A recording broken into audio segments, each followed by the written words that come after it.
financial independence and retirement and retire early. That's what it is. Is that a David J. Ramsey voice? I was not trying to do that. No, I was definitely don't not. poke the dragon no, in its eye. I did poke him. Yeah. No, FIRE. This idea of financial independence, retire early. Hi, FIRE. welcome to New Polity Podcast. We're talking about FIRE. We're gonna light this place up because it's not our studio. It's Matt Frad's studio. We're burning it down today. Sorry, Matt. Actually, that will burn down the video equipment, and then we won't have the video to show. Oh shoot! Let's not do that. Let's talk about FIRE in its financial sense. Okay. All right. Yeah. Financial independence, retire early. We did our first part of all these Good Money podcasts, and we got all these emails because we foolishly put our emails online, which we're never going to do again. He's Marc at newpolity.com. I'm Jacob at newpolity.com. Okay, dang, we just did it again. Habit, force a habit. And somebody emailed us and asked us about this idea of retiring early. Mm-hmm. Because he sent us the flame emoji and then question mark. We deciphered it from there. And we discerned that it was this idea. And it's a tough question. He was saying that he doesn't really like the idea of working for somebody 40 plus hours a week, and that to be able to retire early with investments that are not in the market necessarily, and that he would have some sort of independence to still work in the way that he wants to, but still to work. That's what I'm trying to get at. So this actually kind of cuts against our last podcast. We talked about how there is a real evil in imagining ourselves to be destined for vacation as what the life peaks at, right? Is this time of non-work where you're really just negating the order of God's creation for the last 20 years of your life. But this is saying, whoa. That's not what we're trying to retire for. Yeah. What if you're retiring because you don't want the job you have, right? You're making a lot of money in it, or maybe you're just making enough money in it, whatever. But the point of the retirement savings is for the sake of doing some better work of which you're the boss in some way. Like you have ownership of it. Yeah. Right? All of a sudden, you're not working for somebody. You are creating potentially some sort of productive property that you might be able to work for others. That sounds like it's up our alley. What do you... No, I think that's a good idea. Yeah. You have to do it you have to just do it honestly. Like you have to be really self-aware if you're going to do something like that, because the real question, it gets back to that first rule of money. The first rule of money is that money is a placeholder, so always know what it's holding a place for. Mm-hmm. And in the same way, if you are wanting to retire from your current job, you need to know exactly what you're going to be doing next. Yeah. It's not this idea of, I just got to get out of this and I'll figure out something good to do later. It's like, no. Even menial tasks are in some way spurring you to greater virtue. That's right. It's all couched within this greater theology of work, which we'll talk about. But I think right at the outset, you can just see how Christ's parable speaks to this. Like you can have the best intentions you want, but if you're amassing for something general, right? Like, I'm just going to do something good, I promise. I'll tear down my barns and build bigger ones, storehouses. Even if you're sort of thinking in this mode of like, it's going to be something where I'm having ownership of my life, I'm not going to stop working.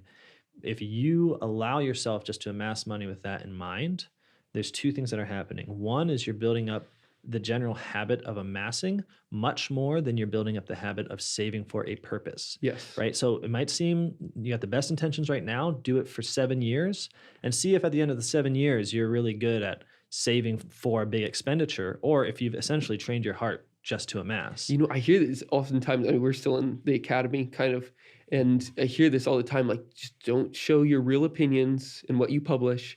Just hold out until you get tenure, and then you can be a greater force for the good. But I've seen it over and over that most of these people, they get their tenure, and then they've actually just transformed into being some kind of milquetoast, cowardly academic who's no longer truly pursuing the good. And they've become that person that they were pretending to be. Yeah. And it's in the same regard that you have to be really careful and still be very generous all throughout this time of saving. Like you have to really cultivate your virtues of almsgiving, of temperance in a, which we'll get to actually at one of these times. We haven't talked about temperance yet, of liberality. Yeah. So that at one point you might also be magnificent. Right. And with the amount that you've saved. Well, I said there were two things. So the first thing is that Yeah. you don't want to build up the wrong habit, Mm-hmm. right? The vicious habit of hoarding, even as you tell yourself that it's for some later work. Yep. And the other thing is you could die, right? So you need to, it seems to me, like to be virtuous with money, that you should be, whenever you do not want to die. And then when God says, hey, I noticed you saved up $2 million. What was it for? You say, oh, I hadn't figured that out yet, but Lord, I promise it was going to be for something good. It's like, well, yeah, of course that's the defense before the dread judgment scene of Christ. I promise it was going to be good. Like, but you don't want to end up in that position, right? And I'm not saying that you can't have really good intentions and that those will obviously be in your favor. Mm-hmm. But find out early what you want to do. And that way you have the ability, it seems to me, to actually start making real acts of expenditure that stop you from amassing. Because you talk about, okay, I want to start this business once I'm free. I want to get land once I don't have to work anymore.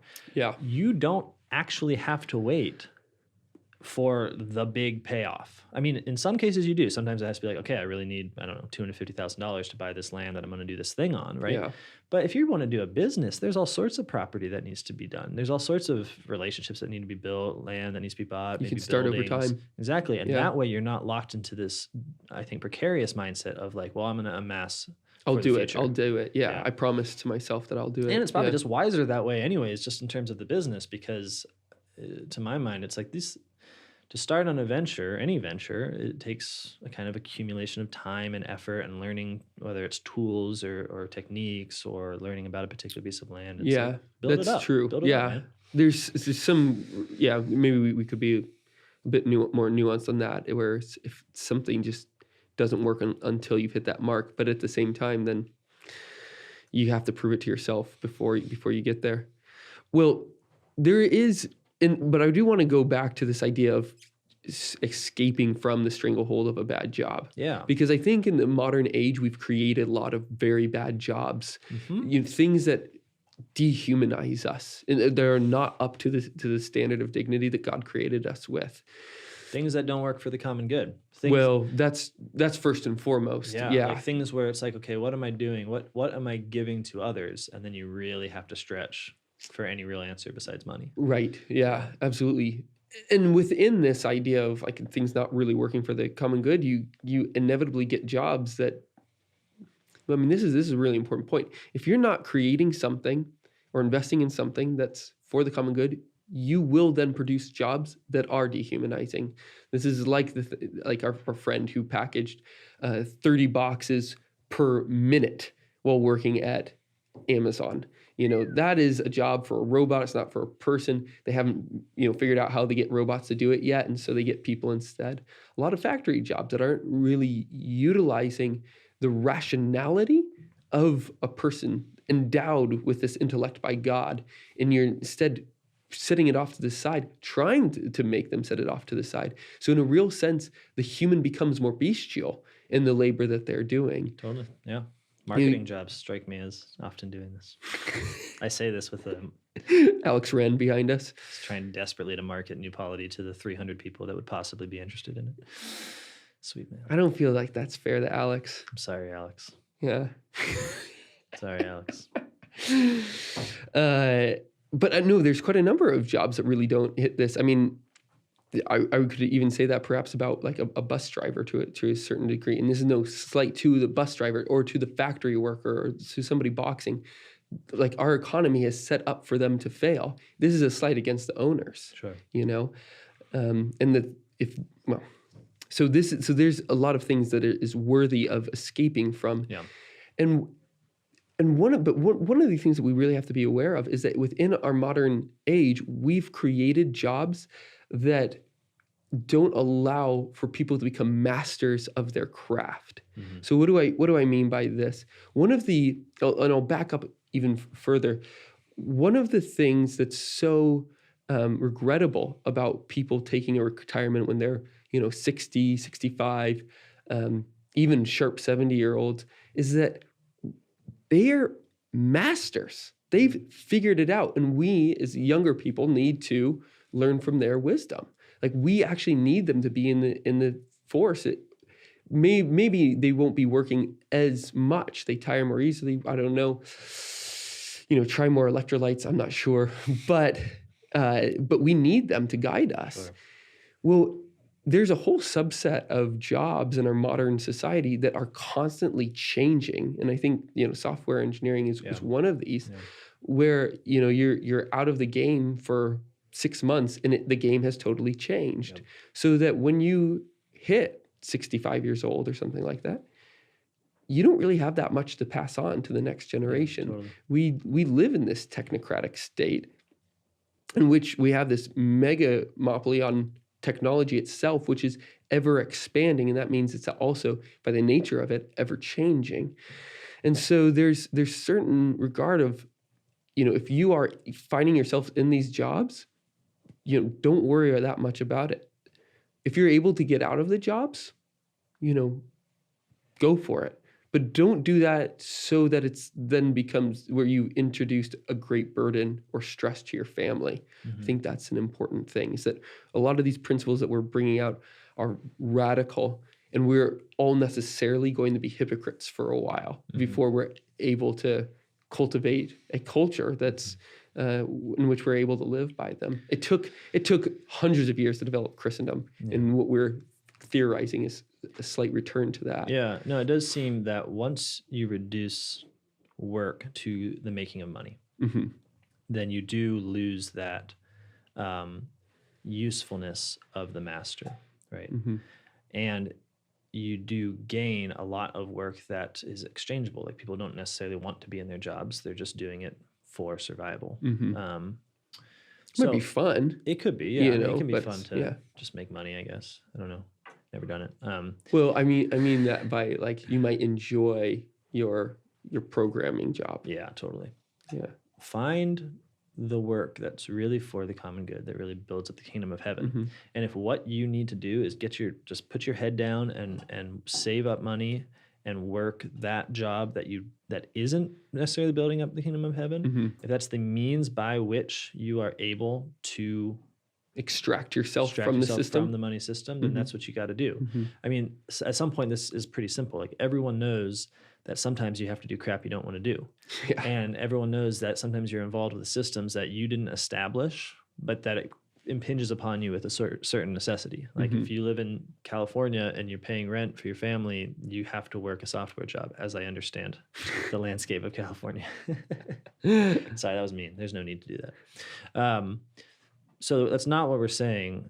We're not saying that you can't utilize saving money in order to retire early, in order to have the sacred flame of early retirement.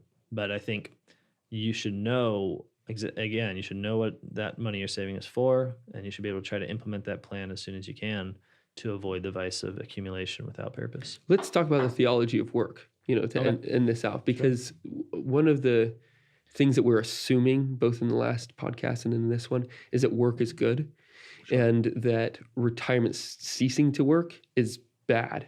And so somebody will inevitably come up and say, well, come on, man, what about the Sabbath? Oh, yeah. It's a good old Sabbath. Yeah, it's true. God rested, he worked, and then he retired. But, of course, the quick answer to that is that when Jesus is challenged by the rabbis, by the Pharisees, on this point, and when his disciples are getting the grains, the heads of wheat, eating them, and the Pharisees say, hey, nobody should work on the Sabbath. Jesus says, is the Sabbath made for man, or man for the Sabbath? What he's actually, the answer that he's giving is demonstrated in his very person. The fact that God came down from his eternal rest in the form of Jesus Christ incarnate among us, he did so in order to recreate. He continues his work. Rest is only a gift from labor, and it's a labor that in a certain sense never ceases. Yeah. that activity is something that marks God. There's no potential within him. Yeah. And then so in a real sense, we are always entering into that activity of God. Yeah, the Aquinas makes the distinction. God rests from the work of creation, as he calls it. And he's already saying, like, look, you could use the term work, but it can't have the connotation of like laborious toil. I mean, God No. speaks and it is. But then he sustains Right. everything. But then that Yeah, rest yeah. is not somehow the lack of activity, as if God is sleeping, the way that Elijah God said- Baal is yeah, yeah, described by Elijah. No, he sustains all things in being. And he does it through his word. So it's very fitting that you use the example of Christ to say God coming down from his rest, because he eternally does that in the word, right? Yeah. And Jesus says that. Gospel of John, my Father is still at work, is working even now, I think he says. Yeah. And Because he said it in King James, he worketh even now. Yeah. Yeah. And it's marvelous. But what it does is it kind of gives a lie to our general conception of labor in America, which is that it sucks, and that because it sucks so bad, the only thing you can imagine as being the fruit of labor is its lack. So all labor becomes suicidal in the mind of the average American. Like, let's do this thing until we don't have to do it anymore. You know? Instead of riding the labor train to death, there is an alternative conception of work, right? And it's in Edenic work, right? And I think we've all experienced this before, where That means the Garden of Eden. That's right. When you've when you're working at learning something, right? And in the beginnings, say it's carpentry, and in the beginnings it's awkward and it's toilsome and it's difficult, right? In that, you do have exactly how we describe work generally. You know, you're rising and grinding, you're hustling to make a buck. It's difficult, it's tiresome, and you can't wait for that. You can't wait for that retirement, right? But then within carpentry, it would be really foolish. No one would buy it if you said, like, yeah, I'm learning the skill of woodworking for that day when I don't have to woodwork. Rather, you would say, no, all this toil and difficulty is clearly for the sake of perfection. Right? Whereby it's not that I cease in my work, it's that the work becomes a habit of my soul, so that I have mastery over its actions and its tools, such that the work itself becomes restful. And I think in America, you see this in hobbies, right? Where you see guys naturally tend to do some kind of labor on the weekends. But if you ask them to describe it, they're like, oh, it's just a hobby, by which they mean it's not the thing that I need to do for money. It's the thing that I do for enjoyment. Right. But even in that, which is a little kind of a shallow example, like, yeah. But even in that, you can tell that guys naturally understand that labor can be restful, right? It's just that we live in a money economy that rarely, if ever, affords us the opportunity to work for money in a way that's restful, right? Because again, it goes back to both the idea that there's many jobs where you actually never do attain mastery or perfection, and so you have nothing to pass on, right? Because the work is inane and doesn't involve a period of growth from apprentice to master or anything like that. But at least a very quick growth, and then it becomes static and competitive afterwards in a certain regard. Sure. Like the packing the boxes, or they're just pushing the button at the window or whatever. But when we look at God as the one who rests in his activity, we have the image of what we're supposed to strive for, right? Which is work that is rest, work that is for others, it's for the common good, but isn't just a different way of toiling and striving, right? Now, it doesn't mean you're going to achieve it, right? Nothing is achieved here on this earth. Certainly not mastery over a craft. I mean, any real master knows that he's not done learning, right? But by orientating work towards that kind of perfection, that kind of restful labor, you go against the entire logic of retirement as a kind of vacation. And you say, yeah, no, I'm aiming for a retiring of toil in the perfection of mastery, not a retiring of labor for the sake of luxury and indulgence. Yeah. And I think that fundamental shift matters. So maybe to the guy asking about the early retirement, one of the just pieces of brotherly advice is just, and when you look to that work that you want to do instead of working for the man, is it a kind of work where you can become a master and pass it on to your children in a way that will build them up? Or is it just that you want to do the same sort of thing that you're working on now, but for yourself? Yeah. Because I think it's not just that we need to be free, it's also that we need to sorry, Mike's over here. It's also that we need to rebuild this society so that there's better forms of work for our children to enter into more naturally. Yeah. No, this is so important. And in Rerum Novarum, Pope Leo gives us 3 things to focus on: family, work, and productive property as it pertains to the economy. And the first one is family, that you're raising up children. I mean, in the last podcast, we're talking about kids as the best investments that you could ever have, where they're going to take care of you. But it's, in terms of the economy, it's correlated to your work, which you are developing in such a way as to master your craft, but also to dominate it in a real sense. Men are lords of the earth, but only so through our work, as I mentioned last time.